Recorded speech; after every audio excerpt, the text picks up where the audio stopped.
Olá, eu sou Fábio Bussinger, sócio-diretor do Instituto Pharma de Governança Operacional, empresa que administra o painel de benchmarking de eficiência e produtividade BCO Pharma. Sejam bem-vindos a mais um episódio do BCO PharmaCast, temporada 2023, um podcast dedicado exclusivamente a profissionais das diversas áreas de operações farmacêuticas. Nesse episódio, eu tenho o prazer em conversar com a Paula Magalhães. A Paula é atualmente diretora executiva de produção do Grupo Cristália e tem sob sua liderança mais de 1.000 funcionários em diversas plantas instaladas no Brasil. Foi uma conversa inspiradora sobre construção de carreira, todos os passos importantes que ela deu ao longo da sua trajetória profissional até se tornar uma executiva de referência em nosso setor. Além dos desafios que ela enfrenta atualmente para gerenciar e liderar uma operação tão complexa que atende a tantos negócios diferentes do Grupo Cristália. Sem dúvida vai ser uma conversa que vai valer a pena escutar até o final. Aproveitem, um grande abraço. Antes de darmos continuidade à conversa com o nosso convidado de hoje do podcast, eu gostaria de perguntar se vocês já conhecem a nova iniciativa do BCO Pharma em 2023. O Programa de Educação Executiva e Desenvolvimento Profissional BCO Pharma Academy. Um programa completo voltado ao desenvolvimento de líderes e executivos nas áreas de operações farmacêuticas. Todo o programa será dividido em módulos, cada módulo com um tema específico e relevante do dia a dia de gestão em operações farmacêuticas. E o primeiro módulo, que vai tratar do tema Estratégia e Excelência Operacional, construindo e alinhando estratégia, execução e performance, já está com suas inscrições abertas. O módulo será realizado em São Paulo no dia 25 e 26 de abril e você pode fazer as inscrições através do site www.ifgo.com.br. E lá na página principal você também pode fazer o download do folder com todas as informações completas a respeito desse módulo, com todo o conteúdo, todas as informações de inscrição, enfim, tenho certeza que vai agregar bastante valor e que no final das contas, desenvolvimento profissional de alta qualidade é um fator chave de competitividade ao longo da nossa carreira. É isso daí, espero que vocês gostem e aproveitem. Um abraço. Olá, Paula, como vai? Muito obrigado aí por aceitar esse convite para bater esse papo com a gente. Um grande prazer estar aqui com você. Eu estava ansioso para bater esse papo, depois eu te explico o porquê. Seja muito bem-vinda. Oh, eu que agradeço, eu que estou ansiosa também, né? Muito obrigada pelo convite. É um prazer imenso poder participar desse seu podcast, né? Eu já te falei quando a gente conversou a primeira vez que eu sou fã de podcasts, em geral, por duas razões. Acho muito legal o seu trabalho por duas razões. Primeiro que eu sou fã de podcast, eu acho que é uma mídia que a gente consegue aproveitar ela em qualquer lugar, né? Eu que viajo muito, estou sempre na estrada, estou me atualizando, estudando sempre o podcast, acho muito, muito útil. E segundo, porque eu acho que faltava no ramo farmacêutico, né, um fórum da gente se explorar mais, se conhecer mais, divulgar mais para os nossos colegas, para o pessoal que vem por aí, né? Sem dúvida. Eu, como te disse, acho que é um trabalho muito legal e é um prazer imenso para mim ser convidada a dar o meu testemunho aqui também. Pô, que honra receber esse feedback seu, porque na realidade o meu principal objetivo quando eu idealizei esse podcast foi conseguir aproximar vocês, os executivos sêniores, de todo o pessoal jovem que está aí em construção de carreira, que dificilmente eles têm a oportunidade de estar perto de vocês, ter uma oportunidade de conversar longamente, saber da trajetória de todo mundo. Então, isso é muito gratificante escutar isso de você. Obrigado mesmo. Tenho certeza que isso vai ajudar muita gente. E você sabe que eu tenho recebido feedbacks através dos comentários do vídeo lá no YouTube e tal. Tem um comentário que me chamou muito a atenção, porque uma pessoa falou: olha, eu acho tão bacana, eu fico escutando e me entretenho tanto com o podcast, que as minhas corridas na esteira, ao invés de durar 20 minutos, estão durando quase 1 hora agora. Me ajudou a melhorar a minha condição física. Até a performance. Que legal, mas é bem Mas isso mesmo. eu fiquei muito impactado positivamente naquela visita que eu fiz ano passado aí ao complexo industrial de vocês aí em Itapira. Foi uma visita muito bacana, eu queria realmente agradecer a atenção que você me deu. E eu queria começar te pedindo para você falar para o pessoal quais são as suas responsabilidades hoje, qual é a sua posição, o tamanho da sua operação, como é que é configurada a operação da Cristália, que é tão complexa e tão diversa. Ah, pode deixar.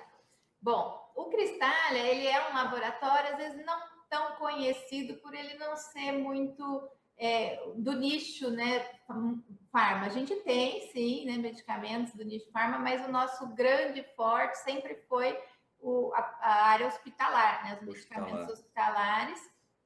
E mais recente, a parceria com o Ministério da Saúde, né? Entrega de produtos do Ministério da Saúde. Então, nas farmácias não se vê muitos produtos nossos e talvez por isso muitas pessoas não tenham ouvido falar, né? Antigamente até o pessoal falava assim, você trabalha no Cristália, na empresa de ônibus ou na fábrica de água, né? E não, na verdade é um laboratório farmacêutico, né? E como você pode ver hoje, bem grande, né? Uma operação bem grande. Mas eu sou da área industrial, né? Trabalho junto com a vice-presidência de operações. Minha função é da diretoria de produção, cuido da operação de produção de todas as fábricas que compõem o Cristália hoje, né? O grupo Cristália. Então, nós temos hoje o site de Itapira, que você teve a oportunidade de conhecer, né? Lá naquele site, plantas farmacêuticas, né, que são a de minha responsabilidade, nós temos 4 fábricas lá dentro.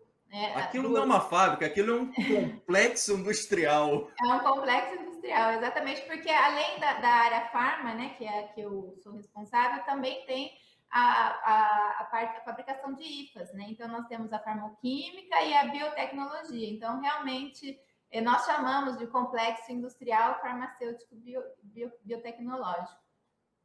Então, tem a operação de processo, né? Toda a parte de processo de Itapira. Temos também um site no Butantã, em São Paulo, pertinho ali da USP. Essa fábrica, ela é a nossa maior fábrica de produção de injetáveis, ampolas e frascos ampolas. E temos a fábrica da Latinofarma, que foi recente adquirida pelo Cristália, recente, não tão mais, né, desde 2015, que é dedicada à fabricação de colírios, né, em frascos e em bisnagas. E temos a fábrica de Pouso Alegre, que faz a parte de parenteral de grande volume e também pequenos volumes, a parte de frasco ampola e agora startando linhas de ampola. A fábrica de Itapira, eu não falei, né, mas é a fábrica que a gente também tem todas as formas farmacêuticas. Nós temos a fabricação de sólidos, temos a fabricação de semissólidos, líquidos, liofilizados, líquidos estéreis. Então, tem um pouquinho de tudo. E agora está entrando no nosso trabalho, né, a planta de Montes Claros, né, que nós estamos em fase de construção acelerada para tentar startar ela até o final desse ano. Ao total, você tem quantas pessoas sob sua responsabilidade na área de produção, nessas fábricas todas? Temos 1.000 e poucos funcionários. Nossa. É muita gente, é muita gente. E nessa visita lá em Itapira, me lembrou o histórico da minha carreira profissional, porque eu fui responsável por uma planta biológica de produção de colagenase, quando eu era responsável pelo Abbott, e vocês têm aí uma planta de colagenase que é state of the art, né? Ela ficou muito boa, né? A gente tem desde a fabricação do IFA na biotech, né? E na farmacêutica a produção do produto acabado. Realmente, essa fábrica que você teve a oportunidade de conhecer, ela foi inaugurada em 2010. Mas quando todo o projeto foi feito já realmente pensando no futuro, né? Então, os nossos VPs, diretores foram para a Europa, viram modelos de projetos para poder implementar algo que pudesse nos atender a longo prazo, que é o que tem feito até hoje, né? Sem dúvida. Então, Paula, deixa eu te perguntar e aí pedir para você contar um pouco da sua história. Como é que você escolheu a profissão? Como é que você chegou até a indústria farmacêutica e um pouco da sua trajetória até se tornar uma executiva sênior aí? Então, vamos lá. Eu sou campineira, né? Estudei no SESI e depois, né, sempre fui muito curiosa, sempre gostei muito dessas coisas de química, então eu tinha aqueles joguinhos de alquimia, ficava fazendo experimentos, era uma afinidade que eu já tinha desde pequena. E quando fui escolher o colegial, eu fui lá em Campinas, tem o ETCAP, que é um colégio técnico, e eu fui fazer o colégio técnico de bioquímica. E me apaixonei realmente pela área. Era um colégio muito bom, né? Na época, colégio integral, muito puxado. E foi lá que eu me encantei com a parte de bioquímica, biologia, todas as matérias de química. Então, já via que era uma área que eu gostava bastante, né? Então, não foi muito difícil eu escolher o meu rumo. Apesar de que é muito engraçado, né? Porque lá em casa nós somos em 4 meninas. Eu sou a terceira das 4. E meus pais são professores formados em educação física, né? Sempre trabalharam nessa área, depois foram construindo carreira de coordenação, diretoria, mas o esporte sempre foi muito presente na nossa vida, né? Seu pai tinha um harém em casa, então, tinha um né? harém. 4 meninas mais minha mãe. E além das cachorras, né? Oh. Sempre tivemos, né? E aí, a gente sempre gostou de esporte, né? Sempre jogou bola, principalmente basquete, né? Que era o nosso forte lá. Treinava e tal. E aí, a nossa tendência natural também era escolher a educação física, porque é Sim, algo sem que a dúvida. gente tinha na nossa vida, né? Presente. E o meu pai sempre muito, muito perspicaz, né? Ele sempre foi muito inteligente, muito assim, além do tempo dele. Do seu tempo. Ele falava sempre pra gente, sempre, vocês podem escolher a profissão que vocês quiserem, desde que vocês sejam independentes, que vocês sejam autônomas, que vocês não precisem depender de chefe, porque a vida corporativa é muito, muito difícil, né? É complexa. Então, tentem buscar profissões que vocês sejam autônomos, né? E aí, nesse conselho, e também, assim, de preferência, não façam educação física. Porque era o que os dois já tinham feito, né? Eles nunca falavam assim, mas a gente... Faço o que eu digo, não faço o que eu faço. Exatamente, porque a vida é muito difícil. E aí, nesse sentido, minha irmã mais velha foi fazer medicina. A segunda foi fazer direito. E eu falei, nossa, mas na época, eu gostava dessa área de biológicas, mas assim, medicina já não sei se era muito minha praia.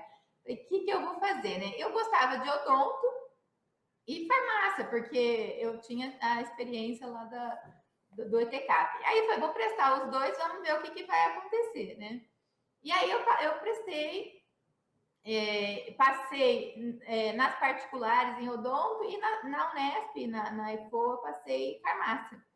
E aí eu falei, acho que eu vou fazer farmácia, né? Falei, e agora, né? Como é que eu vou ser autônoma fazendo farmácia? Aí eu falei, olha, pai, eu vou fazer farmácia porque eu vou abrir uma farmácia. Então eu Abrir vou ser uma autônoma. farmácia, um laboratório de análises clínicas, o que seja. Eu vou ser autônoma, eu vou ter o meu negócio e vou seguir por esse caminho, né? E aí, no fim, acabei indo para a Unesp, lá em Araraquara, né?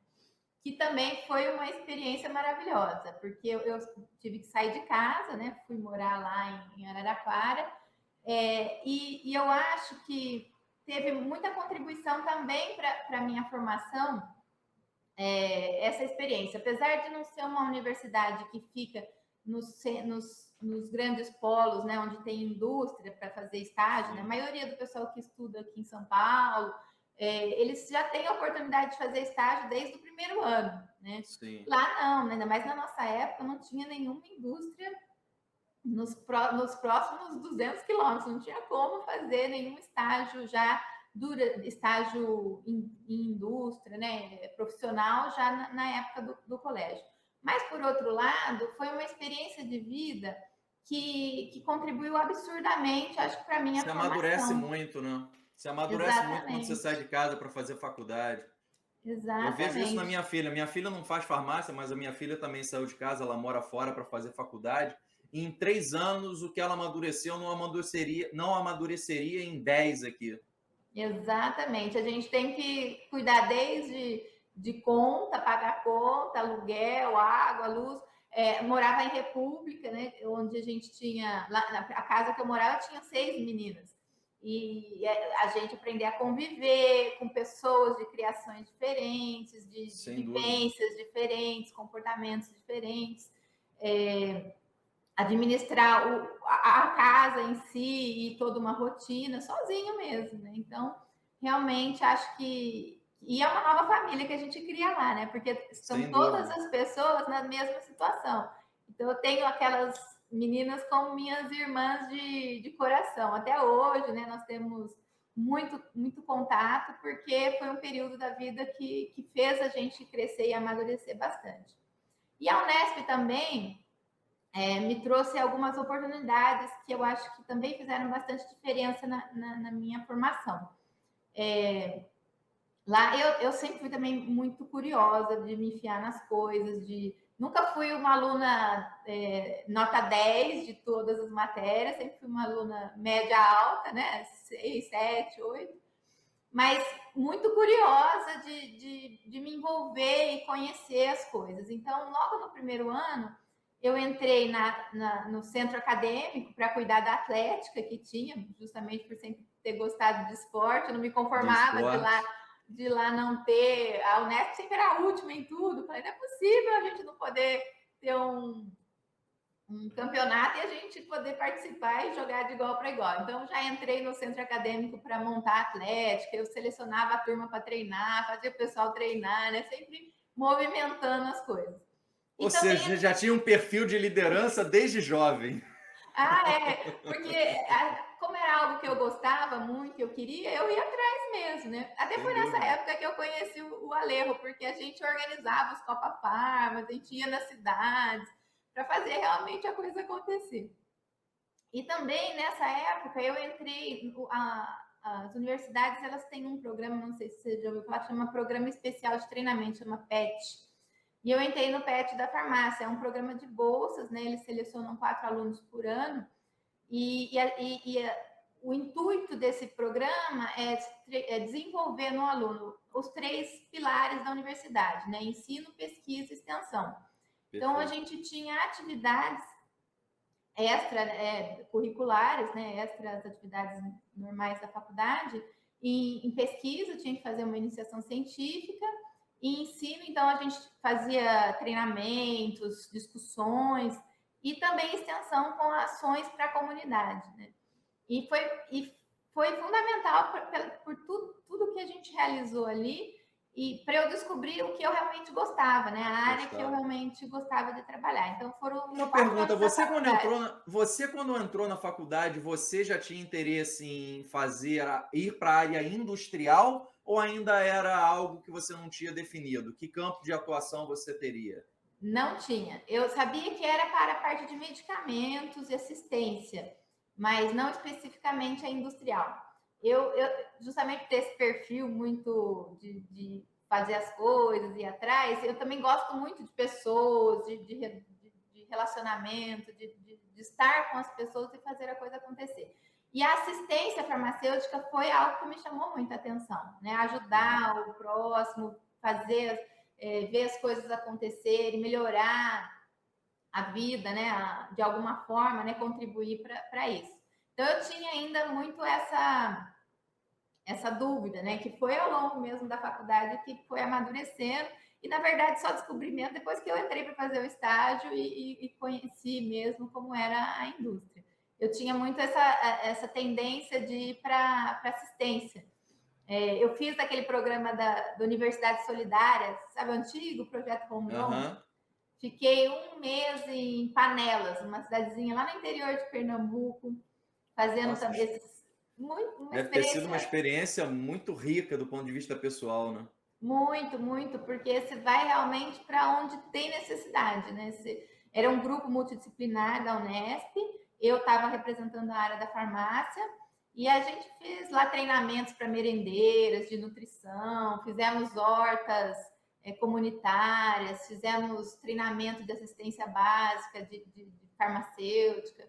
Foi muito legal. Foi uma experiência. Na realidade, eu tô fazendo um link aqui, porque na maioria das vezes a gente pensa que essas atividades não têm nada a ver com a profissão de gestor industrial, mas na realidade você está treinando para ter relacionamento interpessoal, para ter liderança sobre pessoas, para como implementar processos. Eu acho que isso deve ter sido uma primeira escola maravilhosa para você nesse sentido, né?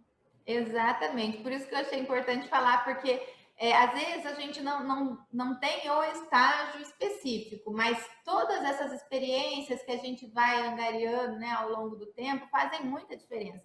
E as universidades têm essas oportunidades, né, que os alunos precisam realmente se propor a fazer, né? Era o que o Steve Jobs falava, né? Ele tinha muito essa filosofia, ele falava bastante a respeito disso, que ao longo da vida dele, ele tinha episódios momentâneos e específicos. Só depois de maduro, depois de adulto, é que ele foi connecting the dots, foi conectando os pontos desses episódios individuais que formam, que dão base à sua formação geral, né?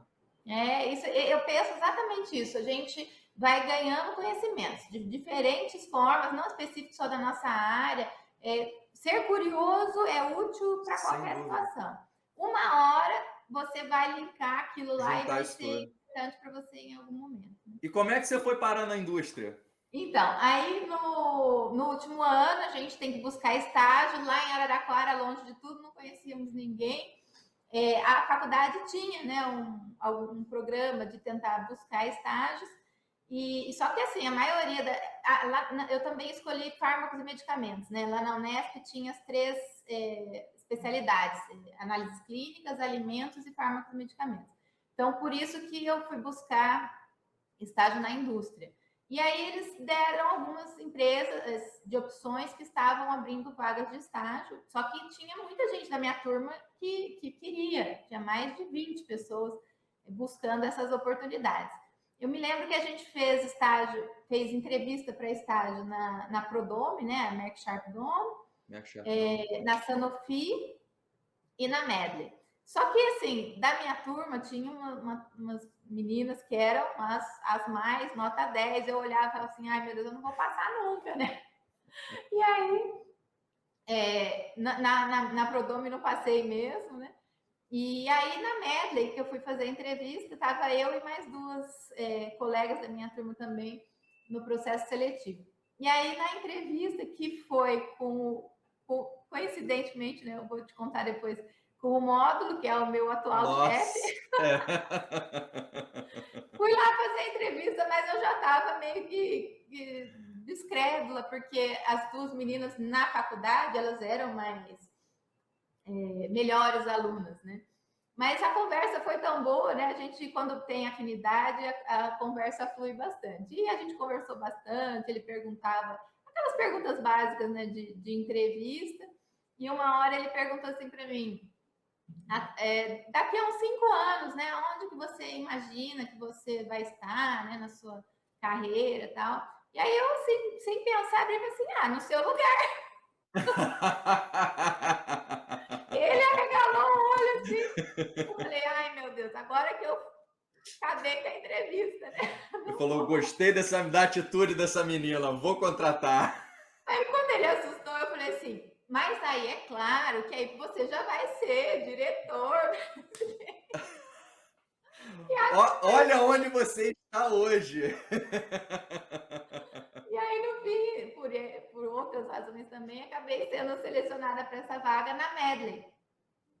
A Medley tinha, na época, ela tinha 2 fábricas, a fábrica de aqui, que é atualmente lá na cidade de Campinas, e tinha em Aham. Sumaré, né, que era a fábrica de antibióticos. Então, eu fiz o estágio nas duas fábricas, mas a parte final mais focando lá na planta de Sumaré, que era onde tinha a parte de fabricação de antibióticos e também injetáveis, líquidos e pó-estéreo, né? E sólidos orais.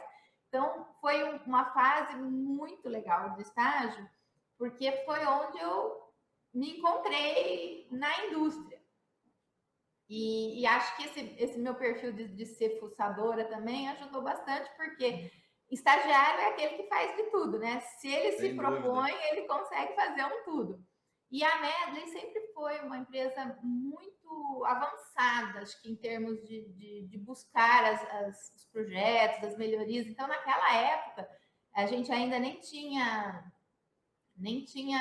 a Anvisa, né? Estava começando a Anvisa, 99, por aí. Eles já tinham todo um programa de boas práticas, treinamentos, e eu ia junto lá. Eu fazia todos os treinamentos que a garantia tinha, eu aprendia e ajudava a fazer os treinamentos na operação, eu ajudava a revisar todos os procedimentos que estavam, né, em fase de implementação, revisão. Então, e foi me dando uma bagagem da prática bem grande, pelo tempo que eu estive lá. No mesmo período, eles estavam também no processo de certificação de ISO 9000. E aí vinha aquela consultoria externa, né? Ia ter auditoria alemã para certificação.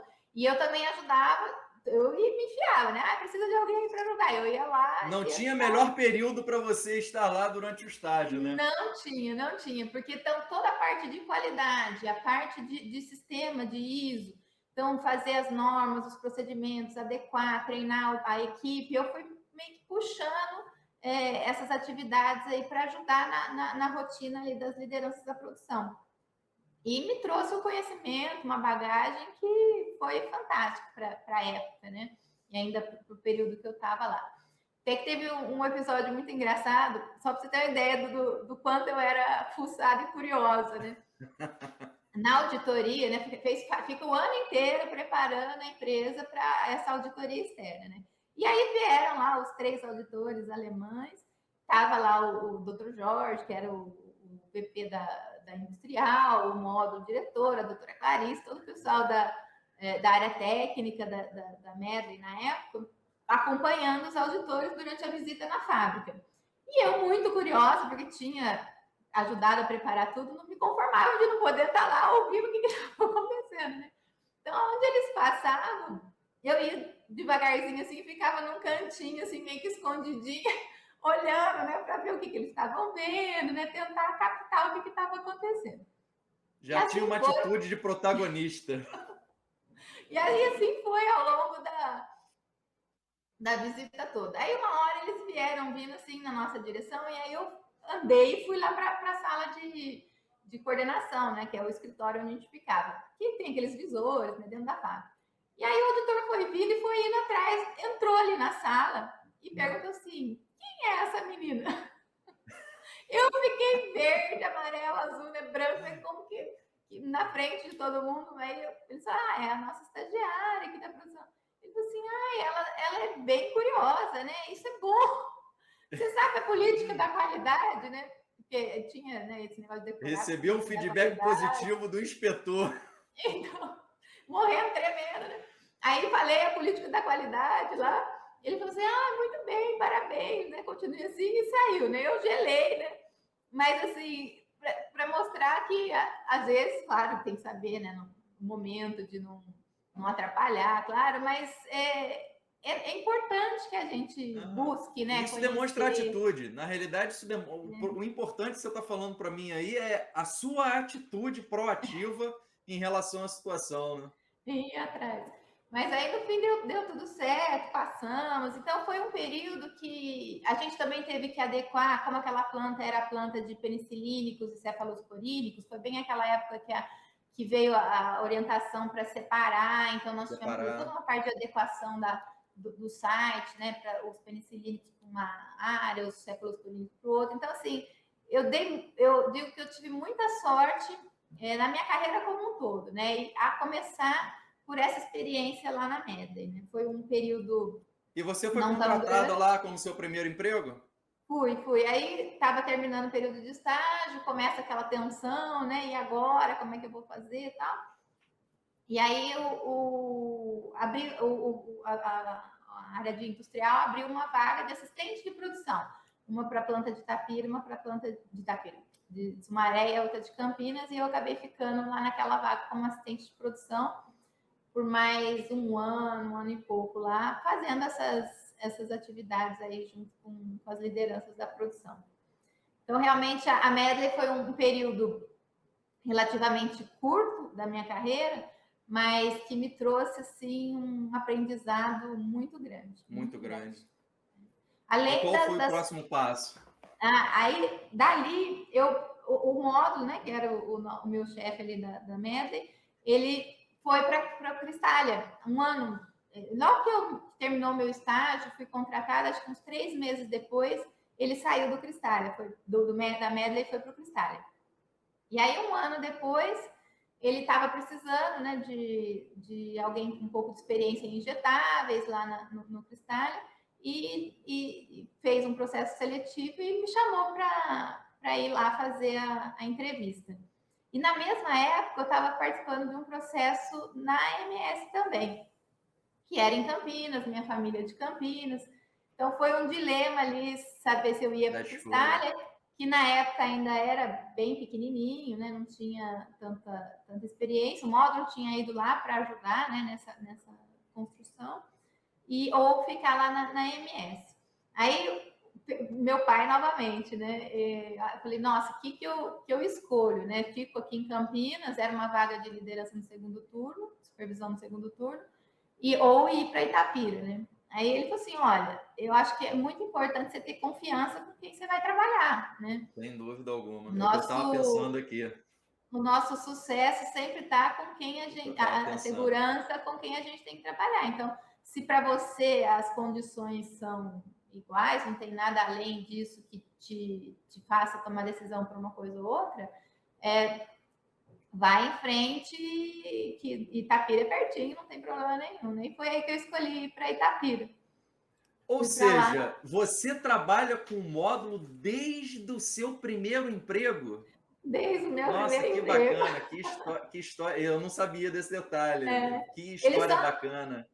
só não foi meu chefe durante 7 anos, porque eu vou contar aí agora a fase do Cristália, né? Porque foi a época que eu fui para a garantia da qualidade.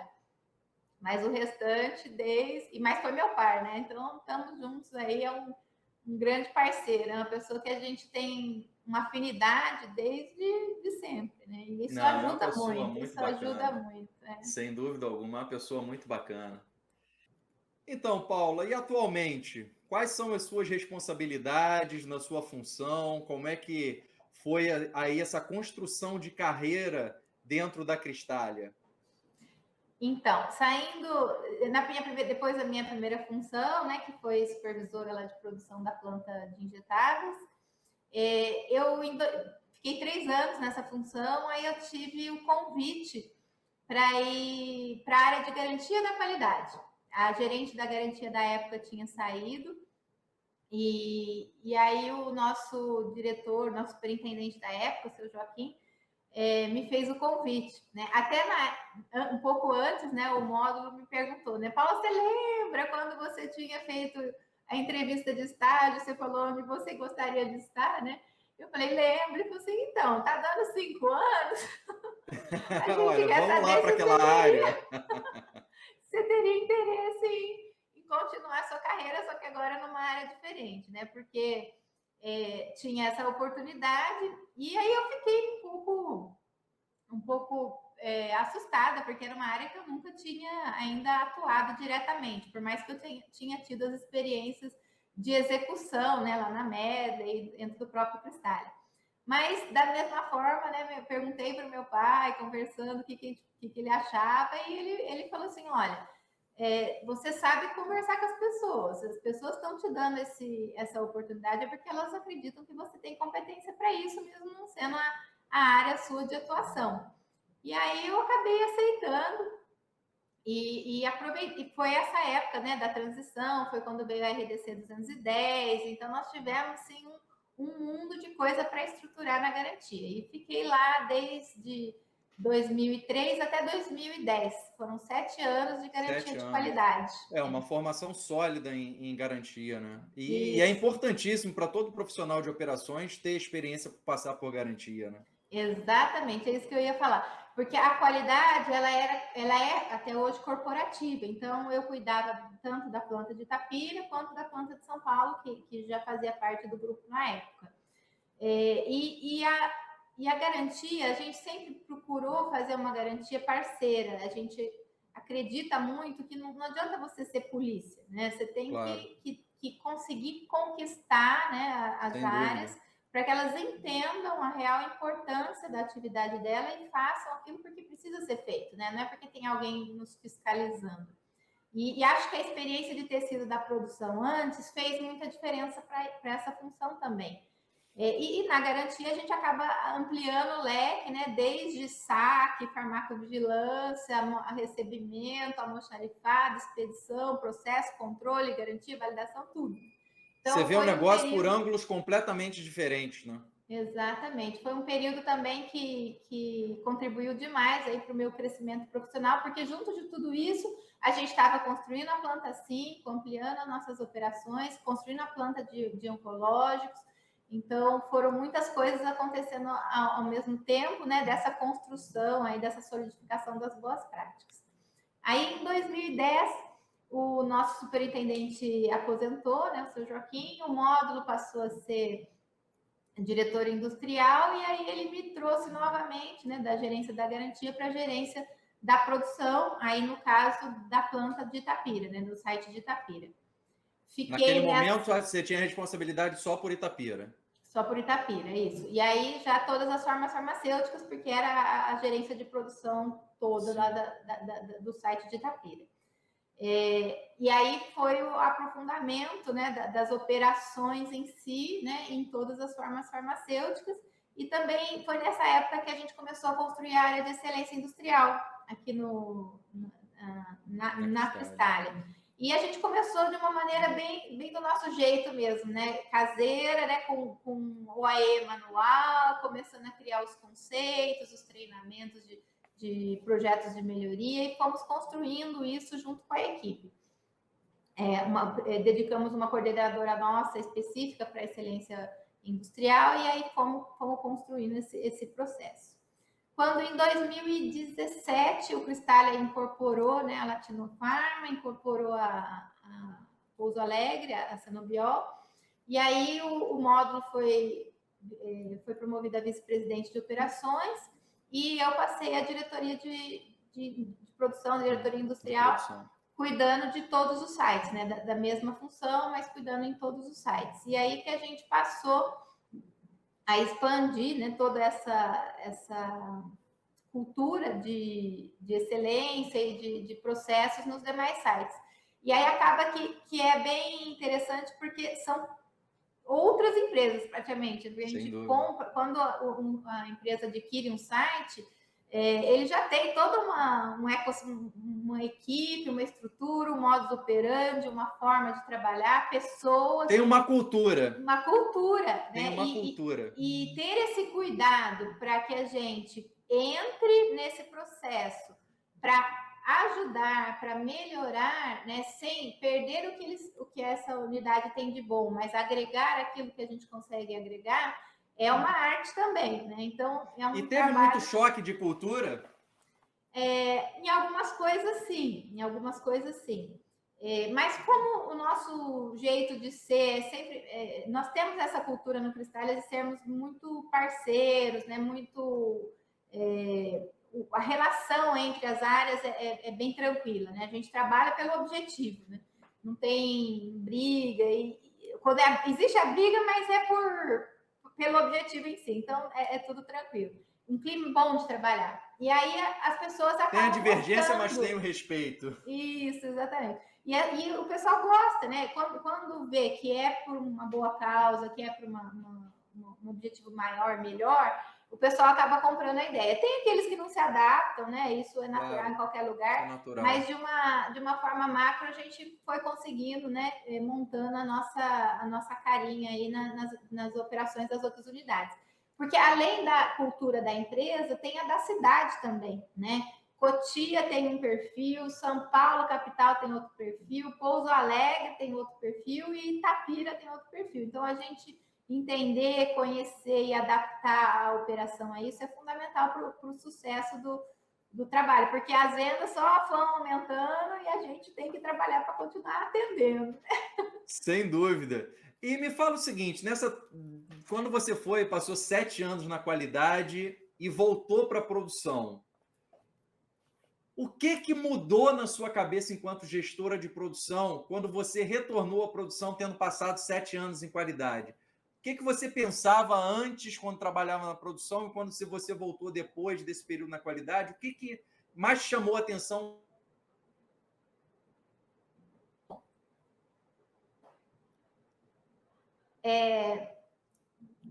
Eu um pouco tinha isso do lado da minha experiência da Medley, mas quando a gente vivencia, né, a qualidade, eu gostava muito na época de acompanhar esse pessoal, adoro até hoje, né, da cultura, do dia a dia, das perguntas, da resposta, da forma de interpretar, né, dos links. Isso traz uma visão muito mais aberta para a gente, né? Então, quando a gente pega, eu participei de muitas inspeções internacionais na época da garantia. E isso vai trazendo bagagem para a gente de diferentes processos, de diferentes modos operando. Quando a gente pega tudo isso e traz novamente para a realidade da produção, a gente consegue exemplos e formas de tornar a realidade da operação mais prática, mais voltada para esse objetivo, né? Nosso objetivo sempre vai ser produzir com qualidade, com o menor custo possível, atendendo a necessidade do cliente e fazer com que os operadores tenham essa cultura também, né? Eu sempre falo nos treinamentos, quando tenho oportunidade de conversar com a equipe operacional, que o que a gente faz é muito sério, né? Então, independentemente do que tem na nossa cabeça acontecendo, do que aconteceu em casa, a hora que a gente entra da porta da fábrica para dentro, nós temos que pensar que nós vamos curar uma vida, nós vamos ajudar uma pessoa. Uma responsabilidade muito grande social no que a gente faz, né? Exatamente. Então, conseguir mostrar para eles isso, né, de uma forma diferente é uma coisa que faz diferença, né? Dá um resultado bacana. E o pessoal compra realmente a ideia. A gente tem exemplos maravilhosos de como o pessoal se dedica pela causa. O maior exemplo que nós tivemos foi da pandemia, né? Durante a pandemia. Oportunidade de conversar sobre isso, mas ela foi... O Cristal é um dos maiores fornecedores de anestésicos no Brasil. Então, na pandemia, nós fomos super demandados e tivemos que nos reinventar durante todo esse período para conseguir atender a necessidade. Foi um motivo para um podcast específico para a gente contar. Não tenho a menor dúvida, já fica a ideia. Foi assim uma operação de guerra, né? Enquanto todo mundo falava fica em casa, a gente tinha que falar, pelo amor de Deus, vem trabalhar porque a população está precisando do nosso produto. Mas na realidade, mais do que um podcast, seria um MBA de gestão de crise. É verdade, a gente fala brincando, né? Hoje, né? Claro, graças a Deus, depois que tudo pior passou. Quando numa entrevista perguntar para você, fala um case de sucesso, a gente tem assim, esse é perfeito, porque realmente nós tivemos que nos reinventar, né? Mudar linhas, nós quadruplicamos a nossa produção desses itens, né? Deixamos de fazer alguns itens, a gente chegou a fazer mais de 20 milhões de unidades por mês dos principais produtos, né? Fentanilo, todos aqueles que você via no jornal, está faltando medicamento, eram os medicamentos que a gente fazia. E isso ainda não foi pior, porque a nossa área comercial teve um trabalho assim fantástico junto aos clientes, né? Ia dividindo pouquinho a pouquinho para conseguir que todo mundo tivesse, conforme a gente ia produzindo, eles iam reabastecendo, porque realmente foi um período complexo. Mas aí foi nesses momentos que a gente viu e a gente consegue confirmar até hoje o quanto a gente conseguiu criar essa consciência da qualidade na equipe operacional. E aí isso não tem preço, né?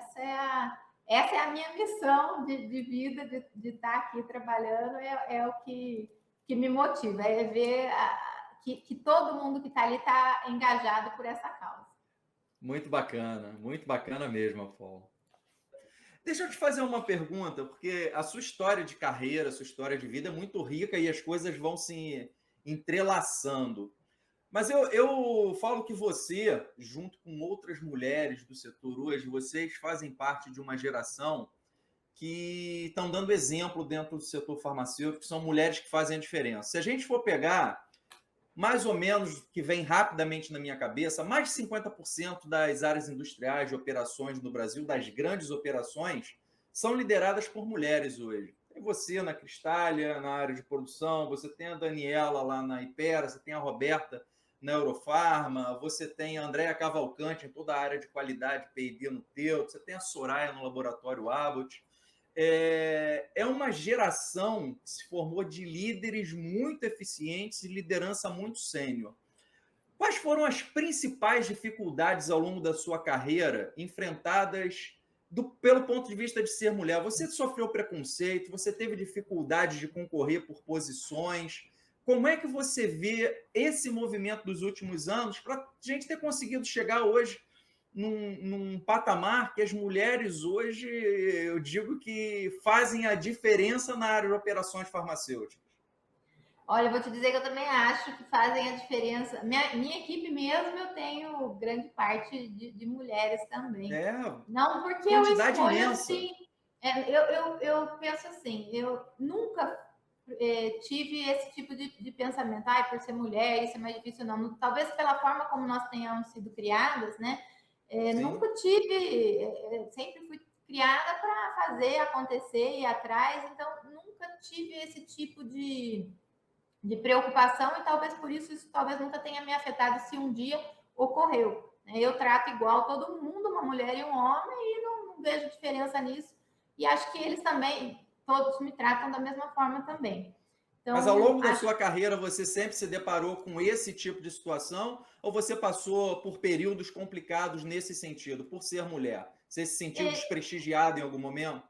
Não. E acho que por isso, né, pelo local que eu estava, as pessoas com quem eu trabalhava, acho que conforme a gente começa a trabalhar, a gente vai criando essa confiança, né? Faz parte também, né, da forma como a gente desenvolve, tanto assim como uma mulher como um homem. Então, eu não vejo, pelo menos nos ambientes de trabalho que eu já tive, grandes diferenças. A gente vê, sim, né, em geral, a maior parte da indústria é coberta por, principalmente as lideranças, né? As vagas são de homens, mas acho que vai muito do quanto a gente se envolve, a gente vai atrás, a gente consegue. E também do perfil de cada empresa. Eu tive sorte da empresa com que a gente trabalha não ter esse tipo muito de diferenciação.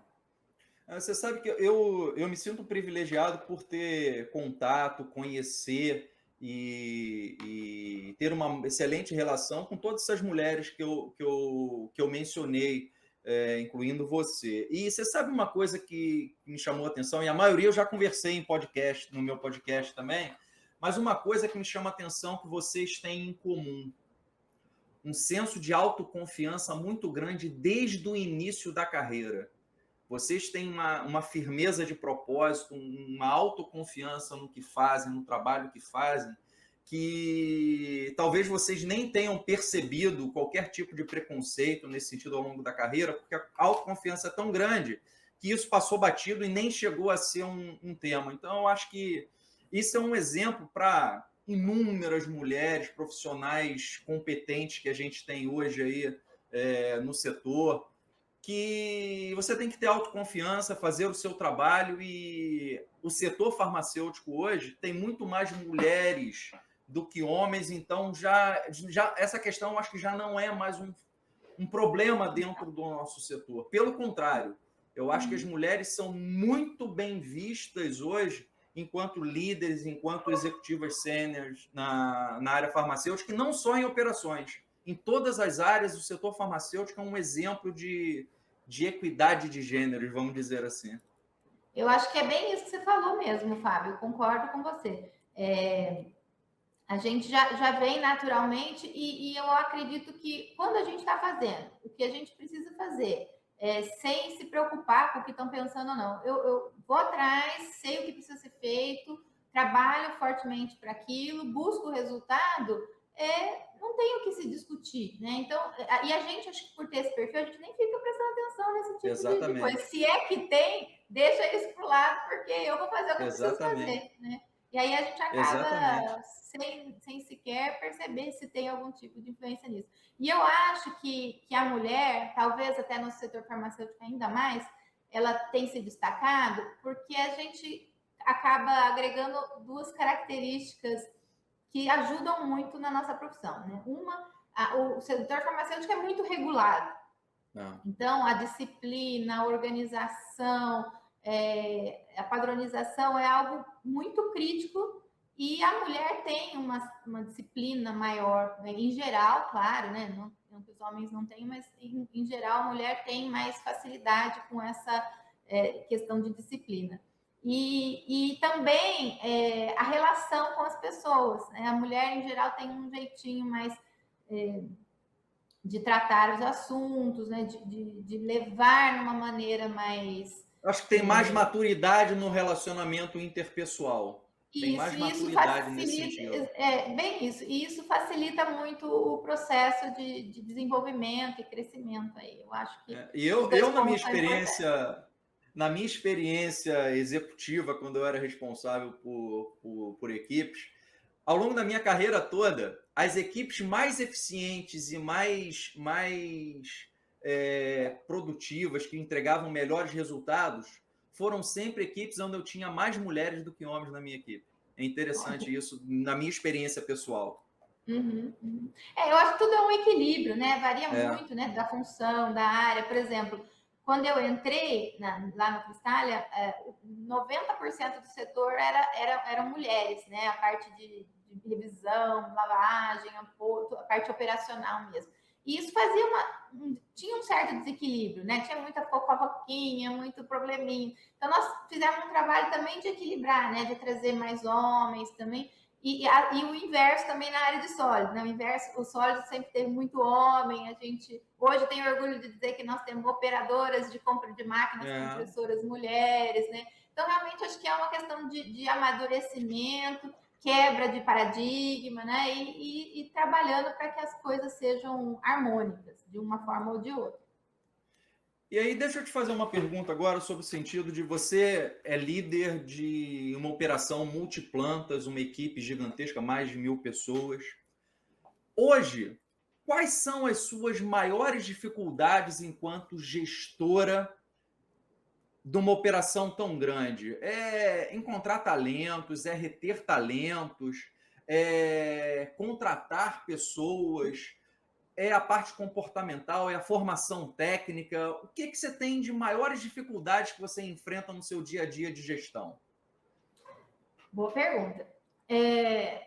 Eu acho que todos esses itens que você falou são sempre grandes desafios. Eu vejo que hoje o meu maior desafio, principalmente por a gente ter essa operação em vários lugares, é o volume de atividades que a gente tem em andamento, porque está tudo em constante crescimento. Eu tenho projetos de ampliação de fábrica, de aquisição de equipamentos, de novos produtos em todos os sites que nós temos. E você conhece bem, não são processos simples.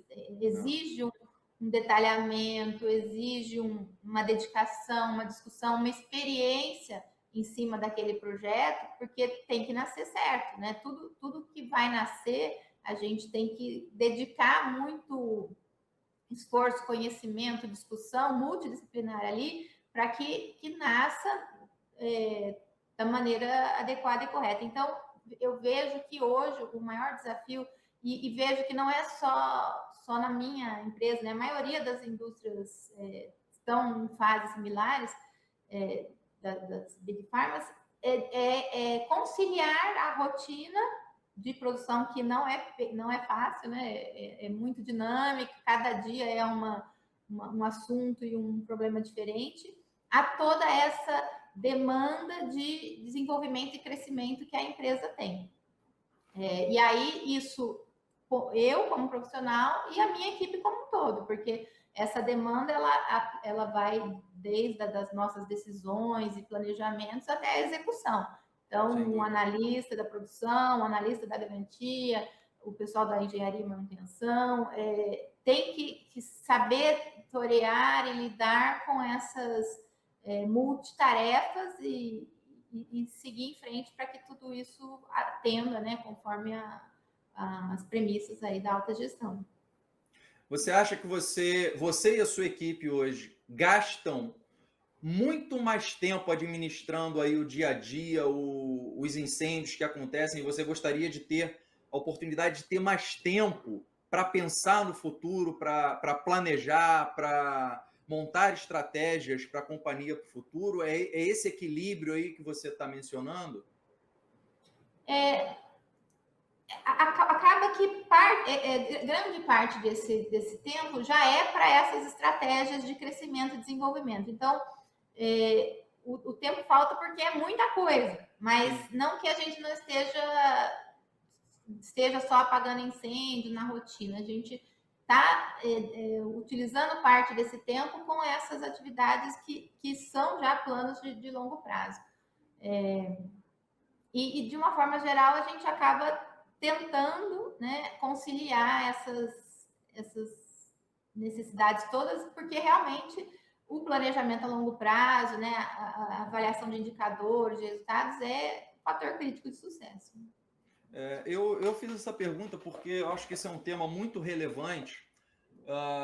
Eu já há uns 3 ou 4 anos, eu tenho conversado com as empresas que eu tenho contato sobre essa questão, porque muitas das vezes eu vejo que os executivos, as pessoas da média liderança, eles são absorvidos o tempo inteiro, gastam 99% do seu tempo naqueles incêndios que acontecem todo dia, os problemas de dia a dia, e tem muito pouco tempo para parar e pensar e investir o tempo necessário para pensar no futuro de, olha, os problemas que eu tenho hoje, se eu não fizer nada, daqui a 5, 10 anos, eu vou ter os mesmos problemas e eles vão se potencializar, porque a empresa vai crescer e tudo isso. Eu vou ter perda de oportunidade de aumentar a minha competitividade. E vou ter o risco de perder a competitividade do mercado.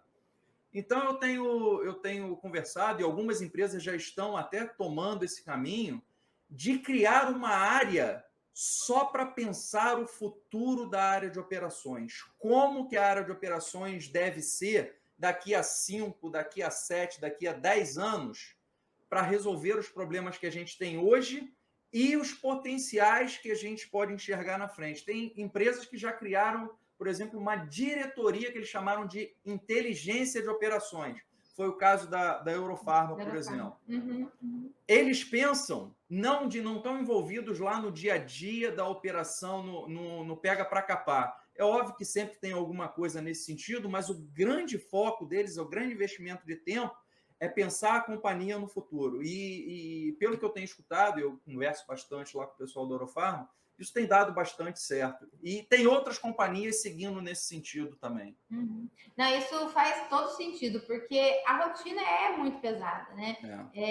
Por mais que você se planeje, sempre acontece muita variável e a gente tem que estar ali para resolver, para autoriar. Então, é mais eficiente, né, que você consiga separar as coisas para que exista sempre, né, uma ação constante em busca dessas melhorias operacionais.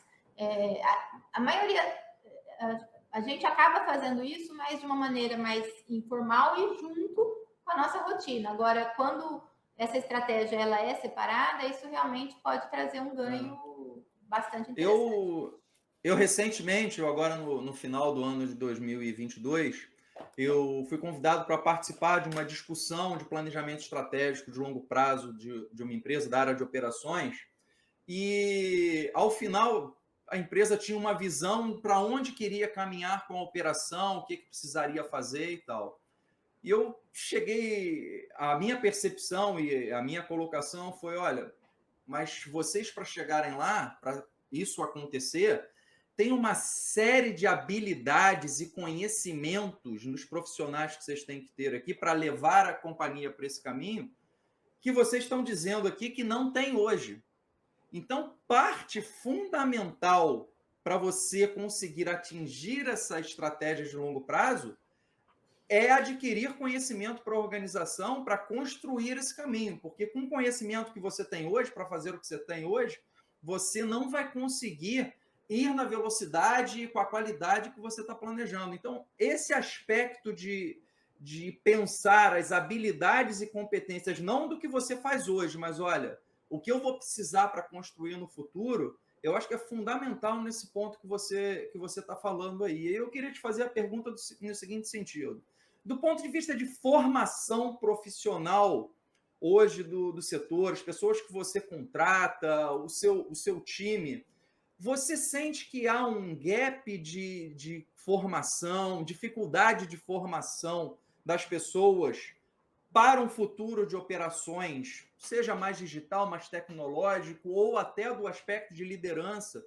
Eu tenho discutido muito hoje em dia sobre as pessoas jovens hoje, com esse mundo digital, com a mentalidade que a sociedade tem de ser imediatista. A gente tem dificuldade hoje de formar líderes para o futuro. Como é que você vê essa visão de futuro do ponto de vista de formação e disponibilidade de pessoas? Excelente pergunta. Nós temos grande preocupação com esse tema, porque cada vez menos a gente tem pessoas realmente capacitadas para tocar uma liderança de operação. Porque exige o conhecimento técnico, exige a experiência, né? A experiência ela é fundamental, porque você vai falar com o operador, você não pode só falar, opera essa máquina, você tem que ensinar ele, você tem que saber discutir com ele os problemas, senão você fica vendido.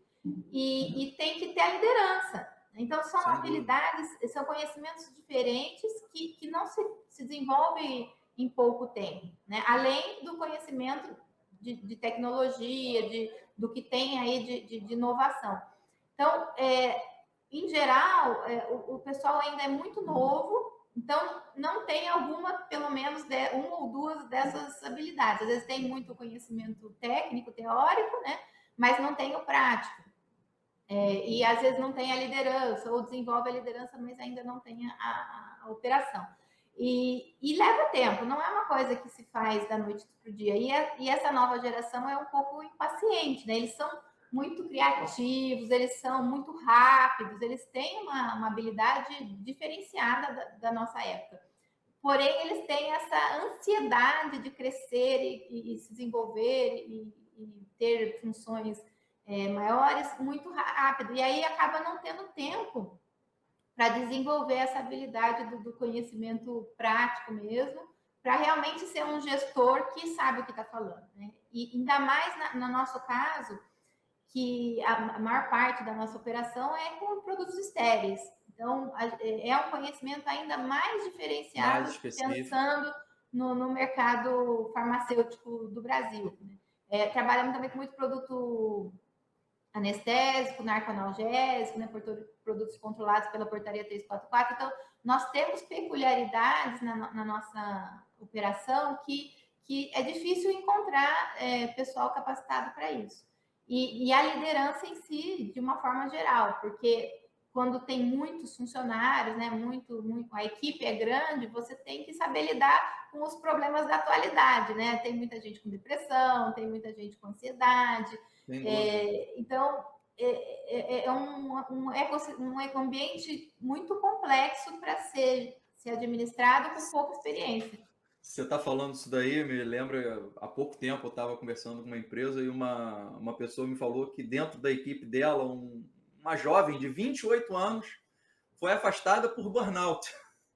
Nossa. Não aguentou. E isso a gente fala que pode ser um caso isolado e tal, mas não é. A gente vê as pessoas extremamente estressadas hoje em dia. Eu acho que pela pressão de resultado e cada vez tem menos posições disponíveis de emprego na área de operações farmacêuticas, pelo fechamento de várias fábricas multinacionais, concentração de produção em algumas grandes empresas. Então, esse é um tema que eu acho que as áreas de recursos humanos deveriam estar tratando estrategicamente para suportar a operação das empresas para o futuro.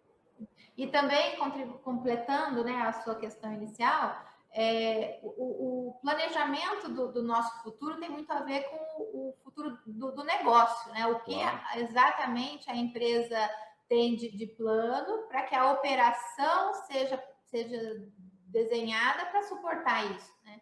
Então, existem ações que só do ponto de vista de operação a gente já sabe que são factíveis e que a gente pode tocar, mas tem muito a ver com onde a empresa vai chegar, né? Então, esse plano estratégico, configurado com a comercial, a financeira e a industrial, é imprescindível para que esse plano realmente funcione a longo prazo, né?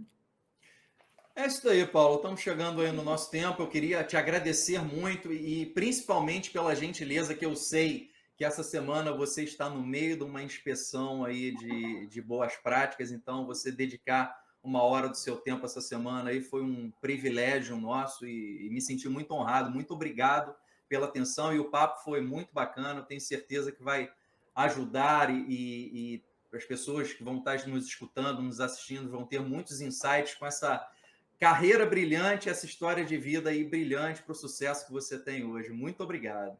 Imagina, eu que agradeço. Eu acho que é um exemplo diferente, né? Eu não passei em várias empresas, mas dentro da mesma empresa eu fui tendo a oportunidade várias de crescer. experiências. Então, acho que isso realmente serve como um exemplo para quem está aí no começo de carreira. Não precisa ter essa ansiedade de mudar de emprego, mudar de função para poder crescer, né? É realmente se dedicar que as coisas vão surgindo, né? A gente acaba sendo... eu nunca precisei pedir nenhum tipo de promoção, as coisas foram surgindo pelas coisas que promoção tem que ser consequência, né, na sua carreira do que você faz, né? Exatamente. Então, acho que... o universo conspira a favor de quem trabalha sério, de quem corre atrás. Exatamente. Esse é o conselho que eu daria para quem está nos assistindo aí de começo de carreira, né? Faça o que gosta, dedique-se, vai atrás, porque a oportunidade vem, né? Busque, não tenha vergonha de se expor, né? Converse, busque exemplos. Eu sempre trabalhei muito sempre fui muito observadora com as pessoas com quem eu trabalhava, né? E ter extrair deles os exemplos de disciplina, de forma de falar, de forma de executar. Isso vai trazendo as ferramentas para a nossa caixinha para a gente uma hora poder usar. Então, eu só tenho a agradecer você, Fábio, fico à disposição aí sua e de quem tiver mais curiosidade, quiser buscar mais informações. Torço pelo sucesso aí do BCO PharmaCast. Muito obrigado. E desejo aí tudo de bom para vocês. Obrigada, viu? Obrigada pela oportunidade. Obrigado você e boa auditoria. Ai, obrigada. Tá indo bem, tá indo bem. Não tenho dúvida. Um abraço, Paula. Obrigada para você também, Fábio. Até mais. Tchau, tchau. Tchau.